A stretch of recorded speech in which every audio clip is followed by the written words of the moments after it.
every 40, 50 years or so, every generation or so for the last 150, 200 years, there's been some kind of massive global crisis in the system. And during the course of that crisis, people always say there's often even a majority or certainly a widespread view that, oh, the capitalist system has collapsed. What's going to come after it? Is it going to be communism or fascism or something completely different? Or, we're all going to, be living on cryptocurrencies, whatever.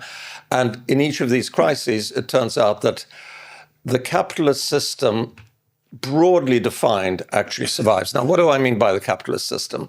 I mean an economy where most of the decisions are made by buyers and sellers in the market, although there's always going to be 5% or 10% or 15% that are politically motivated, where private property is a fundamental right.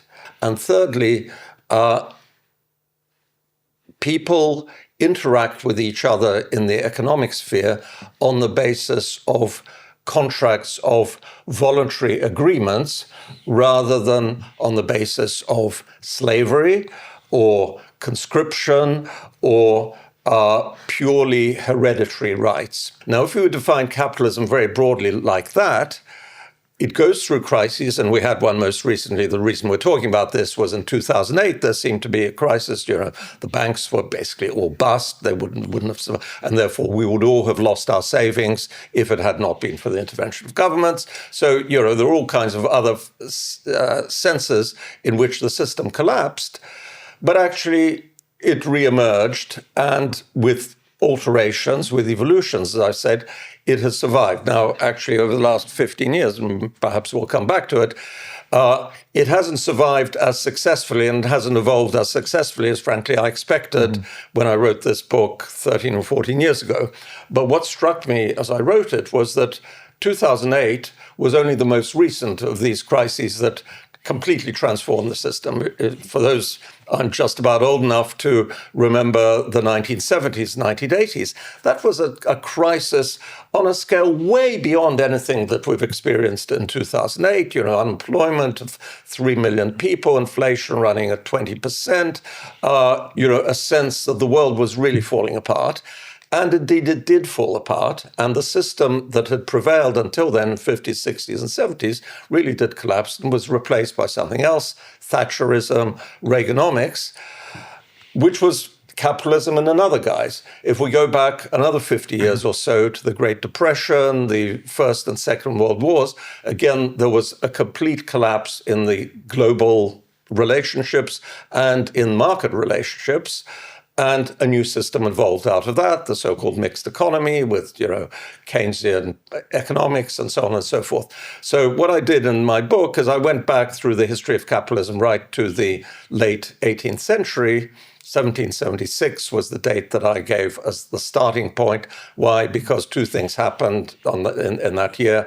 Adam Smith published his book, The Wealth of Nations, which gave it a sort of capitalism of the market economy and intellectual structure. And it was also the year of the American Declaration of Independence, which was the first nation, if you like, that was self-consciously not a monarchy, not an oligarchy, but a market capitalist economy.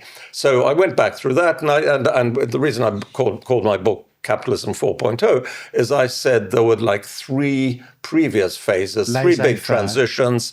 The mid-19th century, the so-called Year of Revolutions, when Marx published his Communist Manifesto in 1848. Then you had the collapse of capitalism again between 1914 and 1940, basically, with the First and Second World Wars and the Great Depression.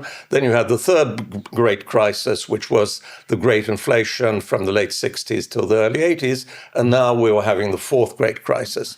And in each one, a new version of the system evolved, which had very different political characteristics as well as economic characteristics, survived for 30, 40, 50 years. And then I'm a Marxist to the extent that I believe that systems create their own contradictions, and then these contradictions undermine the system.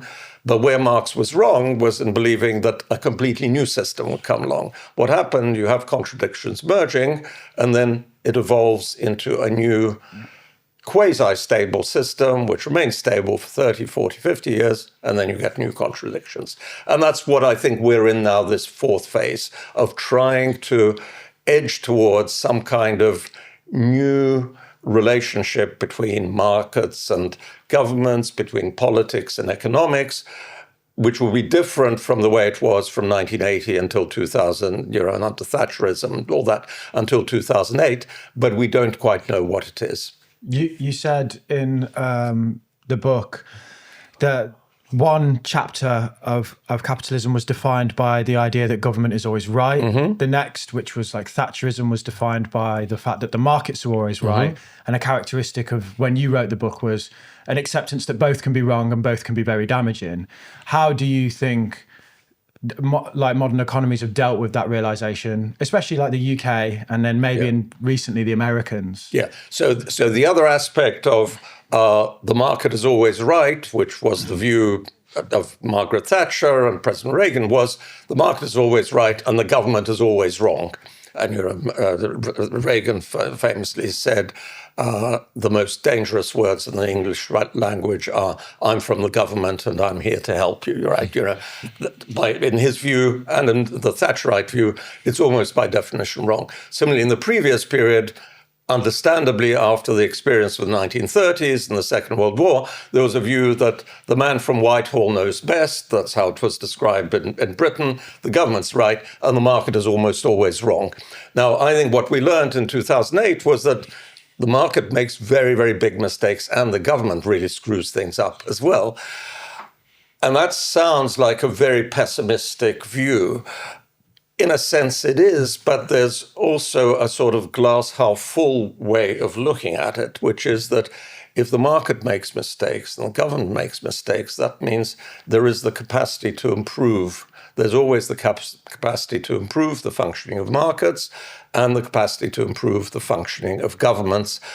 And in some way, I think that's what the next 20 or 30 years have got to be about. Now, your question, sorry, I give you these very long roundabout answers now. Your question is, how are we doing in that in Britain and America? And the answer is very, very badly indeed, because what we've found in the 15 years or so, 17 years now, since the 2008 financial crisis is the attempts to improve the political intervention in economics have broadly been unsuccessful and in many cases really quite damaging. This was a clip from our chat with economist Anatol Koletsky about what's going on in the global economy. To watch the full episode, click right here.